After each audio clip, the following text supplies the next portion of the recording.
Hi guys, hello everyone, good evening to all of you. तो आज हम करेंगे अनदर रिलेशनशिप रीडिंग। हम शॉर्ट में रीडिंग करने की कोशिश करेंगे जिसमें हम देखेंगे कि आपके रिलेशनशिप में रिसेंट पास्ट में क्या हुआ था, प्रेजेंट क्या एनर्जी है और नियर फ्यूचर क्या एक्सपेक्टेड है। ओके, ये आप एक महीना पहले अब एक महीना बाद इस तरह से लेके चल सकते हो। ओके, नियर फ्यूचर यानी विद इन अ मंथ क्या एक्सपेक्टेड है और प्रेजेंट एनर्जी क्या है। ओके, इस पर हम ज़्यादा फोकस करेंगे। ओके, पास्ट में भी हम देखेंगे कि एग्जैक्टली क्या हुआ था आप दोनों के बीच। तो जो भी आपकी सिचुएशन है, मेनली ये रीडिंग उनके लिए होती है जिनमें बार बार है तो ऑन ऑफ कांटेक्ट होता है या तो कांटेक्ट ही नहीं होता, कंप्लीट सेपरेशन चालू है, कोई बातचीत नहीं हो रही है। उन लोगों के लिए ये रीडिंग ज़्यादा रेजोनेट कर जाती है। ओके, लेकिन जिनकी बहुत कम बात हो रही है, बार बार कॉन्टैक्ट में आ रहे हैं जा रहे हैं, तो वो लोग भी इस रीडिंग को देख सकते हैं। ओके, सो यूनिवर्स मुझे बताएं पास्ट प्रेजेंट एंड फ्यूचर की एनर्जी इनके रिलेशनशिप की। आपका जो भी स्टेटस है, आप सिंगल हो, डिवोर्स्ड हो, सेपरेटेड हो, सभी के लिए ये रीडिंग बनाई जाती है। ओके, यूनिवर्स मुझे बताए पास्ट प्रेजेंट एंड फ्यूचर की एनर्जी। जिन्हें शफलिंग पसंद नहीं वो फास्ट फॉरवर्ड कर दो, आगे चले जाओ। Past dishonesty, disagreements, reunion. अरे वाह, क्या बात है। बहुत बेहतरीन कार्ड्स आए हैं। मैं आपको बता देती हूँ, डिसऑनेस्टी का कार्ड है यहाँ पर, पास्ट की एनर्जी है ये, जिसमें यहाँ पर क्लियरली लिखा है कि क्लियरली दिख रहा है कि आपके पार्टनर ने कुछ तो चीटिंग वगैरह आपके साथ की है, कोई छल कपट ज़रूर किया है, जिसको लेकर अभी भी मुझे लगता है कोई ना कोई तो बहस चल रही है आप दोनों के बीच में। मनमुटाव अभी भी जारी है और आपको अभी भी लगता है कि या तो आप इन्हें नहीं समझ रहे हैं कि इनकी एग्जैक्ट रीज़न क्या था। ओके, या फिर आपको लग रहा है कि आपके पार्टनर अभी भी कम्प्लीटली अपनी गलतियों का एहसास नहीं करते हैं। ओके, हम देखते हैं, हम टैरो कार्ड्स के ज़रिए और क्लैरिफिकेशन लेते हैं। लेकिन यहाँ पर नियर फ्यूचर में मुझे रीयूनियन होता हुआ आपका दिख रहा है, तो यस, कोई गुड न्यूज़ ज़रूर आ रही है। देखते हैं, हम इसे और क्लैरिफाई करते हैं और क्लैरिटी लेते हैं। यूनिवर्स मुझे बताया इन्होंने एग्जैक्टली पास्ट में डिसऑनेस्टी क्यों की। ये आपके साथ लॉयल नहीं रहे हैं। लेकिन मैं एक बात बता देती हूँ, इस कार्ड से मुझे जो पता चल रहा है कि इन्होंने जो भी आपसे झूठ कहा है, जो भी छल कपट किया है, मुझे लगता है इसमें इन्हें कुछ बहुत कोई खुशी नहीं हुई, क्योंकि ये खुद एक तकलीफ़ में दिख रहे हैं। ओके, एटलीस्ट प्रेजेंट की एनर्जी में, मतलब रिसेंट पास्ट की एक महीने से मुझे लगता है ये बहुत तकलीफ़ में, ये सोच सोच के कि इन्होंने आपके साथ क्या किया, कितना झूठ बोला, कितना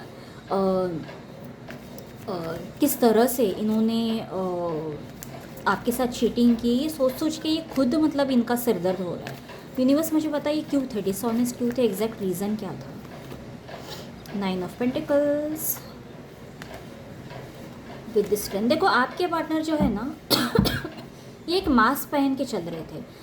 आपके पार्टनर, मानो या ना मानो, ओके, थोड़े से ग्रीडी थे, थोड़े से लालची थे, या फिर इन्हें उस वक्त पैसों की वगैरह ज़रूरत थी, या उस वक्त उनके लिए जिस वक्त इन्होंने चीटिंग की, इनकी प्रायोरिटी शायद इनका करियर था और या तो पैसे कमाना, जो भी है। ओके, मैं ये नहीं कह रही कि ये बातें गलत होती है, लेकिन मुझे लगता है इसी के चलते इन्होंने कुछ तो आपसे झूठ बोला, यानी इन्होंने आपको रीज़न शायद कुछ और दिया होगा। ओके, कि मैं इसके पास क्यों गया है, या अगर इन्होंने करियर को चूज़ किया है तो वो भी मैं आपको बता देती हूँ कि आपको छोड़कर अगर ये कहीं और चले गए, कहीं पढ़ने चले गए, कहीं और दूसरी सिटी में जॉब करने चले गए, या फिर किसी और व्यक्ति के साथ भी चले गए, तो इसके पीछे का रीज़न सिर्फ और सिर्फ ये मनी मैटर था, फाइनेंशियल रीज़न की वजह से ये किसी के पास गए हैं। मुझे ऐसा बिल्कुल भी नहीं दिख रहा है कि ये किसी और के प्यार में पड़ गए हैं। नहीं, ऐसा बिल्कुल नहीं। इनफैक्ट मुझे ऐसा लग रहा है कि इन्होंने जानबूझकर आपको झूठ बोला ताकि आप समझ जाए और इनसे दूर हो जाए। पर्पसली, इंटेंशनली इन्होंने आपको अपने आप से दूर किया। इन्हें लगा कि नहीं, जहाँ पर मेरा फ़ायदा है, जहाँ पर मुझे पैसा वगैरह मिल रहा है, मुझे वहीं पर जाना है। इनके लिए कंफर्ट, ओके, रिवॉर्ड्स, मनी, जो रुतबा वगैरह होता है, सोसाइटी इमेज, जो लोग तारीफ़ करते हैं, ये उस वक्त इनके लिए बहुत ज़्यादा इम्पोर्टेंट था। लेकिन अभी मुझे लगता है कहीं ना कहीं इन्हें लास्ट एक महीने से या 2-3 महीने से मैं कहूँगी, इन्हें ये समझ में आ रहा है कि ये सब एक झूठा मास्क है, ये लेकर ये कब तक चलेंगे, इसमें उन्हें वो खुशी नहीं मिल रही। इन्हें समझ में आ रहा है कि ये मास्क मुझे एक ना एक दिन निकाल के फेंकना ही पड़ेगा, क्योंकि इस ज़िंदगी में इन्हें पूरा सेटिस्फैक्शन नहीं है, ये 100% सेटिस्फाइड नहीं है और कहीं ना कहीं थक गए हैं। आप इनके सोशल मीडिया पोस्ट देखोगे ना तो एकदम मस्त झपक रहेंगे, मतलब अच्छे अच्छे कपड़े पहन रहे हैं, कहीं घूम रहे हैं, okay, travelling here there, okay, hanging out with this, movie पे जा रहे हैं, जो भी कर रहे हैं। आपको लगेगा भी नहीं कि ज़रा सा भी इनमें रियलाइजेशन होगा, लेकिन नहीं, ये कहीं ना कहीं थक रहे हैं। अब बोलते हैं ना, ये बहुत जल्दी गिव अप करने की पोजीशन पे है कि इतना नाटक भाई ये कब तक करेंगे, ये वाला नाटक। ओके, यहाँ पर स्ट्रेंथ का कार्ड इनकी नौटंकी को दर्शा रहा है, जो कर करके ये खुद तक चुके हैं। ओके, यूनिवर्स डिसएग्रीमेंट्स को क्लैरिफाई करें, ये प्रेजेंट की एनर्जी है। कुछ लोगों के लिए मुझे लगता है प्रेजेंटली ये आपके कांटेक्ट में ऑलरेडी आ चुके हैं, अगर नहीं आए तो विद इन अ मंथ ये आपके कांटेक्ट में आएंगे। Okay, very very strong chances. Universe disagreements मुझे बताएं ये एग्जैक्टली कार्ड क्यों आया है। पेज ऑफ पेंटिकल्स, यस, ये आपसे नई शुरुआत करने की डिमांड करेंगे। ये बोलेंगे कि यार हम दोबारा चालू करते हैं। और अगेन मुझे लगता है आपके पार्टनर को ऐसा लगेगा कि आप इन्हें पास्ट में भी नहीं समझे थे और अभी भी नहीं समझ रहे, क्योंकि आपके अंदर एक गुस्सा है और आपका गुस्सा जायज़ है। मैं ये बिल्कुल नहीं बोल रही कि आपको इन्हें क्वेश्चन नहीं करने चाहिए, नहीं, डेफिनेटली क्वेश्चन करने चाहिए। भाई तुम आए हो तो क्यों आए हो, इस बार मुझे क्या ऑफ़र कर रहे हो, और कुछ ढंग का ऑफ़र करने के लिए है भी या नहीं। ओके, या पहले जैसे ही है कि अभी भी तुम्हारे लिए पैसे ही मैटर करता है, सोसाइटी में ही मैटर करती है, तो भाई तुम अपनी उस सोसाइटी में चले जाओ, फिर मुझे तुम्हारा मुंह नहीं देखना। आप एकदम क्लियर हो, आपके अंदर अब आप प्रैक्टिकल हो चुके हैं और आपको अपनी वर्थ पता है कि इसलिए आप बिल्कुल नहीं चाहते कि ये व्यक्ति दोबारा आकर आपके साथ कोई छल कपट करे या दोबारा आपके दिल के साथ खेल के चला जाए। नहीं, आप इस बात को बिल्कुल भी एंटरटेन नहीं करोगे। आप एकदम ऐसी वाइब्रेंट एनर्जी में हो कि इस व्यक्ति की तो मतलब इस व्यक्ति की क्या, किसी भी व्यक्ति की मजाल नहीं कि आए आपकी ज़िंदगी में और आपको हर्ट करके चला जाए। ये पॉसिबल ही नहीं है, क्योंकि आप अब अपनी वर्थ जान चुके हो और आप इस व्यक्ति के आने के बाद आप अपने पार्टनर से 10 क्या 1000 सवाल करोगे कि बताओ एग्जैक्टली क्यों आए हो, क्या तुमने पहले जो किया वो बिहेवियर क्यों किया था, एग्जैक्टली क्यों छोड़ के गए थे, आए हो तो किस इरादे से आए हो, मुझे क्या ऑफ़र कर सकते हो। अगर ये सब के लिए आप रेडी हो तो ही आप आगे बढ़ेंगे, तो ही आप इन्हें एक्सेप्ट करेंगे, लेकिन बिना सवाल जवाब किए आप इन्हें अपने लाइफ में ईजिली एंटर नहीं करने देने वाले। ओके, सो यस, आपके अंदर बहुत क्लैरिटी है और आपका ऑरा तो बहुत स्ट्रांग है, बहुत स्ट्रांग हो चुका है। मतलब मुझे नहीं लगता कि आप अब कोई भी आपके दिल के साथ खेल जाए, ये तो मतलब पॉसिबल ही नहीं है। तो यहाँ पर आपके पार्टनर बहुत प्रयास करते हुए दिख रहे हैं आपको वापस अपने लाइफ में लाने के लिए, लेकिन आप ऐसे हो कि आप इतने ईजीली आप इनके झांसे में नहीं आने वाले। यूनिवर्स मुझे पता है रीयूनियन किस कंडीशन पे होगा और किस तरह से होगा, हमें कोई क्लैरिटी दें। यूनिवर्स बताए रीयूनियन कैसे होगा, क्यों होगा, इसके बारे में कुछ बताए।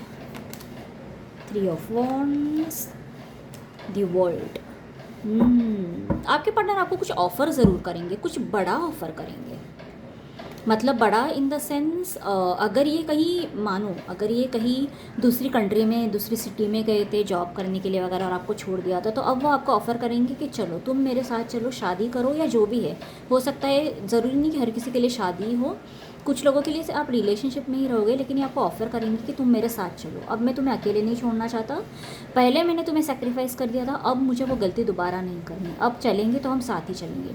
या फिर कुछ लोगों के लिए ये पॉसिबिलिटी है कि ये ट्रैवल करके वापस आएंगे आपके पास और बोलेंगे कि अब मुझे तुम्हारे साथ रहना है। ओके, लेकिन एनी हाउ यहाँ पर कोई ना कोई ट्रैवल करता हुआ मुझे ज़रूर दिख रहा है और ऐसा लग रहा है कि आप दोनों के बीच में जो बहुत मुश्किल का समय था, ये जो सेपरेशन है, ये ख़त्म हो रहा है।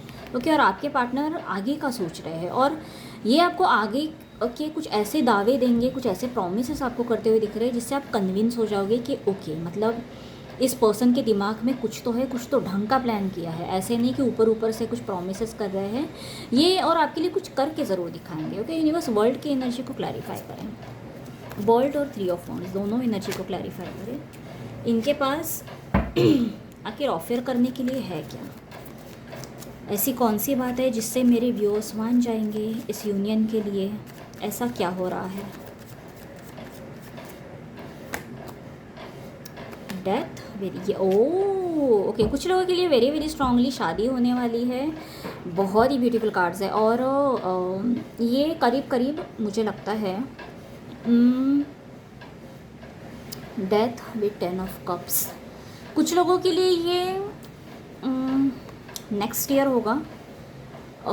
कुछ लोगों के लिए ये विद इन 10 मंथ्स होता हुआ मुझे दिख रहा है। विद इन 10 मंथ्स मतलब ही नेक्स्ट ईयर, मतलब 2026 तक मुझे लगता है आपकी शादी थोड़ी खींच जाएगी, लेकिन इनसे प्रॉमिस तो आपको इसी साल में मिल जाएगा, इसी साल में बहुत जल्दी, मतलब ये 2-3 महीने में ही होता हुआ दिख रहा है कि ये ट्रैवल करके वगैरह आपके पास आएंगे। यस, ये विद इन 3 मंथ्स आएंगे, आपका यूनियन होगा और उसके बाद चीज़ें बहुत फास्ट बदलेंगी, बहुत फास्ट, यानी एक ट्रांसफॉर्मेशन, पूरे आपके पार्टनर बदलते हुए आ रहे हैं। मतलब आपके पार्टनर आपको मैरिज का प्रपोज़ल देते हुए मुझे दिख रहा है यहाँ पर क्लियरली, जिसकी वजह से आपका मन परिवर्तन बहुत इजीली हो जाएगा, जिसकी वजह से आप इजीली मान जाओगे कि ओके तो तुमने शादी का प्लान किया है तो ठीक है, ओके। तो उससे आपको इनके इरादे पता चल जाएंगे और आप भी इन्हें हाँ बोल देंगे।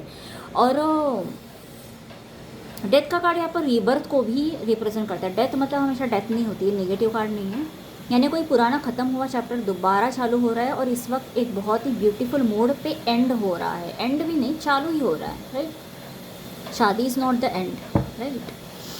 सो यस, बहुत बहुत पॉजिटिव कार्ड्स है यहाँ पर। और एक फाइनल एडवाइस देख लेते हैं आपके लिए, क्योंकि मुझे तो लगता है आप कन्विंस हो जाओगे इस व्यक्ति की वजह से। फिर भी एक एडवाइस देख लेते हैं, यूनिवर्स मुझे एडवाइस दे। एडवाइस क्या है? नेक्स्ट ईयर है ये शादी, नेक्स्ट ईयर एक्सपेक्टेड है, लेकिन आएंगे ये विद इन 3 मंथ्स, ओके। कुछ लोगों के लिए ये नेक्स्ट मंथ में या ऑलरेडी कांटेक्ट में आ चुके हैं, लेकिन 3 मंथ्स में ये ट्रैवल वगैरह करके आपके पास आते हुए मुझे दिख रहे हैं, या आपको कहीं लेके जाएंगे अपने साथ, ओके। यूनिवर्स एडवाइस क्या है? आज क्विक रीडिंग की है मैंने, मुझे लगा आज छोटी सी रीडिंग करती हूँ। एडवाइस क्या है मेरे व्यूअर्स के लिए? The moon with 5 of swords.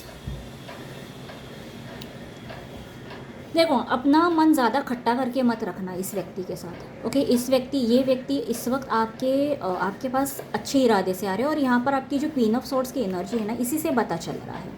ये जो डिसएग्रीमेंट्स का कार्ड है ना, आप इन पे उतना ट्रस्ट अब नहीं करते इस मोमेंट पे, मैं कह रही हूँ, ओके। धीरे धीरे जब ये आपके कांटेक्ट में आ जाएंगे और आपसे बात करने लगेंगे, उस वक्त आप सोचेंगे कि ओके ये एक्चुअल में ये इंसान बदल रहा है या बदल चुका है और इसके इरादे मेरे लिए नेक है। जब आपको ये ट्रस्ट हो जाएगा तभी आप इस इंसान को एंट्री देंगे, तभी आप इस इंसान को हाँ बोलेंगे कि ठीक है वी कैन कंटिन्यू फर्दर। लेकिन शुरू में मुझे लगता है आप इन्हें परखने में टाइम लेंगे। शुरू में आप इन्हें परखेंगे, आपको 1-2 बार लगेगा भी कि यार नहीं, ये वापस फिर वही करने आया है, मेरा दिल तोड़ देगा, इससे पहले मैं ही इससे डिस्कनेक्ट करती हूँ। चांसेस ये भी है आप जब इनके कांटेक्ट में आएंगे तो 1-2 बार तो आप इन्हें ब्लॉक ही कर दोगे, ओके। आपको लगेगा कि नहीं ये तो बकवासी कर रहा है, ये हमेशा की तरह आया है, मेरा सिर खाएगा और चला जाएगा। इसीलिए आप इन पर शुरू में आप इनको इग्नोर करेंगे, अवॉइड करेंगे, और आपको लगेगा कि क्योंकि आप अभी अपने आप में आप मस्त हो, आपकी एनर्जी बहुत स्ट्रांग है, बहुत पॉजिटिव हो रहा है आपका। मुझे नहीं लगता आपको किसी की किसी की यानी इस व्यक्ति की बहुत ज़रूरत है या आप इनके लिए बहुत तड़प रहे हो, ऐसा तो बिल्कुल भी आपकी एनर्जी में नहीं है। तो शुरू में तो आप इन्हें ब्लॉक कर दोगे, इग्नोर कर दोगे। फिर जब ये आपको बहुत मनाएंगे और प्रूव करेंगे कि ये एक्चुअली अच्छे इरादे से आया है, तब जाकर आप इन पे बिलीव करोगे और इन्हें एंटरटेन करोगे, ओके। तो ये रीयूनियन एक्सपेक्टेड है, विद इन 3 मंथ्स कॉन्टैक्ट होगा और वेरी स्ट्रॉन्ग चांसेस शादी के नेक्स्ट ईयर के आपके बन रहे हैं, okay. So yes, that was it. ये थी आपकी रीडिंग। अगर रेजोनेट हुई है तो लाइक कर दो, and I will see you next time.